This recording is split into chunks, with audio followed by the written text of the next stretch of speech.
Building your own RC planes can be rewarding. You can experiment with designs and build whatever you want. Well, almost. Building RC planes under 250 grams does come with some restrictions, mainly the limit on how big and heavy you can build your plane. But actually, I find the 250 gram limit a really challenging number to work with. And here is why. So if you look at what is available in pre-built models, RC planes under 250 grams are built around micro receivers and servos. I find these control and power systems to be hard to work with in my builds, and to be less durable, versatile, and more expensive compared to standard systems. By standard systems, I'm referring to these, including servos that use standard JR plugs. You will find these in park flyers and most larger RC planes. Most of the planes that I have built so far have ended up just under 250 grams, usually between about 230 and just under 250 grams, using standard components. However, the challenge is that most standard components are just too heavy to use in sub 250 gram RC planes. I spent a good amount of time finding components with good performance that are very light. One point to make here is that the battery tends to be about the heaviest part of the power system.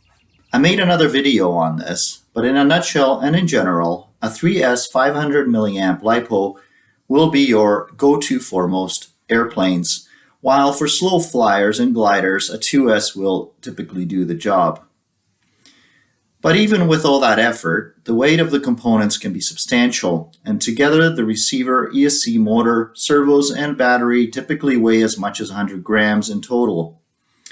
Add a prop on top of that, and landing gear, which I like to have on most of my planes, and half of the plane's weight limit is all used up.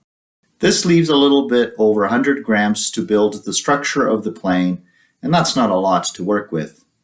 I have built planes from foam and Baza. They each have their benefits and drawbacks. I find foam planes easier and quicker to build, but they are not as pretty or durable. I use mainly Dollar Tree foam, and I made another boring video about my building of foam planes in case you want more info. Lately, most of my planes are Baza builds. I like the precision, quality, and durability that Balda builds allow. However, using foam or Baza, you will need to optimize your build to get a lightweight but structurally sound plane. For example, where strength is needed, use harder and denser Baza, and where it is not, use lighter, less dense pieces.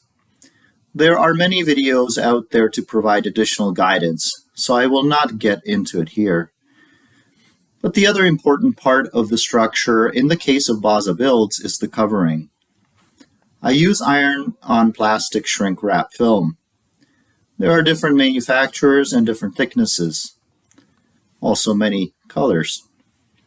Unfortunately, most of the standard stuff that is out there is just too thick, and therefore too heavy to be used in a sub 250 gram RC plane.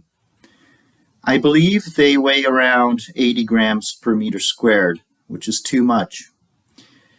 I have tried a couple thinner covering products that are lighter, including Ultracoat Parklite, which is about 40 grams per meter squared. I use it on most of my planes. I've also tried the Aerolite, which is about 20 grams per meter squared. Depending on the shape and size of your plane, I found that the covering can weigh between 20 up to 50 grams, so it can be a substantial amount of weight. So why not just build smaller planes that will require less material and therefore will be lighter? Well, there are a few reasons. Some of these I covered in another video, including the fact that bigger planes tend to fly better. Or at least that has been my experience. But there are other practical limitations. The main one is that you need a certain amount of space for the components. And I find that I usually have just enough space even as I try to stretch the size of the envelope of my airplane design. As you can see, things can get pretty tight. So that is about it. Oh yeah, and on the note of size, there is one more boring video that I have that outlines a method for figuring out how big to build your plane, such that it is not more than 250 grams in weight. And so that's it. Thank you.